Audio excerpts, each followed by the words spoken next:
داستان بزرج مہر کے تولد کی۔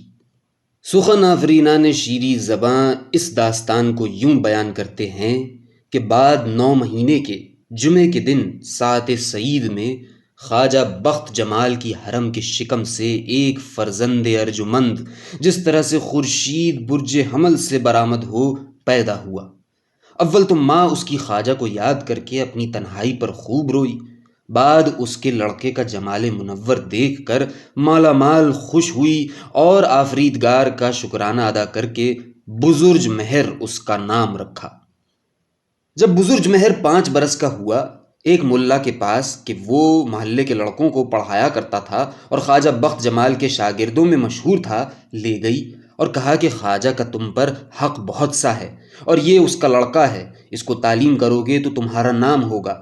اس نے بصر و چشم قبول کیا اور پڑھانے لگا۔ مثل مشہور ہے، ہونہار بروئے کے چکنے چکنے پات ہوتے ہیں۔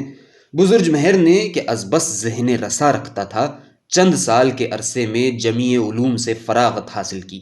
معمول تھا کہ تمام دن ملا کے پاس نوشت و خواند میں مشغول رہتا اور 4 گھڑی دن باقی رہے اپنے گھر کو جاتا۔ اس کی ماں جو کچھ محنت و مزدوری کر کے پکا رکھتی اسے کھاتا۔ اتفاقاً ایک دن کچھ کھانے کو میسر نہ آیا۔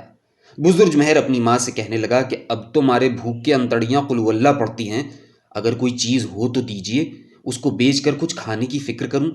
اس کی ماں نے کہا کہ تیرا باپ کچھ چھوڑ نہیں گیا کہ تجھے بیچنے کو دوں، مگر ایک کتاب تیرے نانا کی طاق پر دھری ہے، بارہا تیرے باپ نے چاہا کہ اسے بیچ کر اپنے مصرف میں لائے، مگر جب وہ کتاب کے لینے کو طاق کے پاس جاتا تھا، طاق میں سے ایک مارے سیاہ پھنکاریاں مارتا ہوا نکلتا تھا۔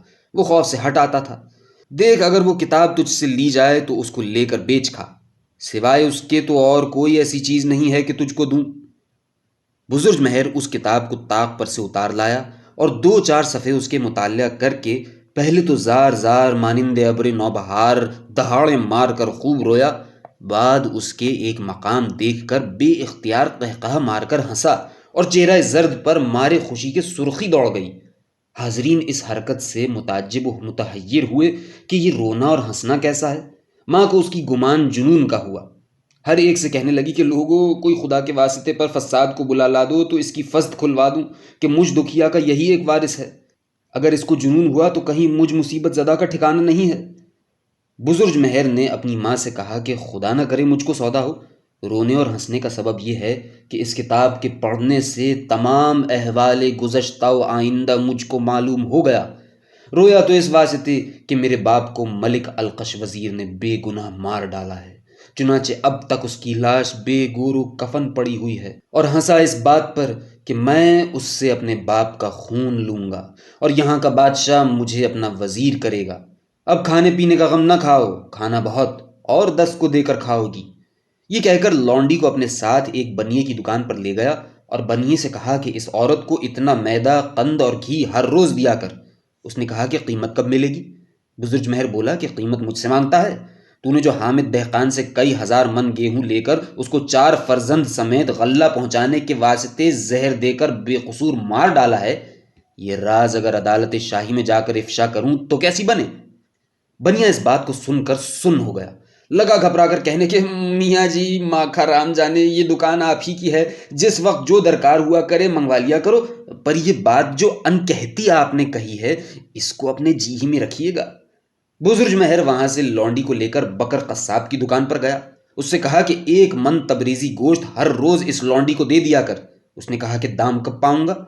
بزرج مہر نے کہا کہ وہ جو تو نے قوس گلےبان سے کئی ہزار دمبے لے کر قیمت مانگنے کے وقت اس کو مار کے اپنی دکان کی کوٹھڑی میں گاڑ دیا ہے شرط کہ عدالت شاہی میں اس کے وارثوں کو بھیج دوں، گوشت کی قیمت مجھ سے مانگتا ہے۔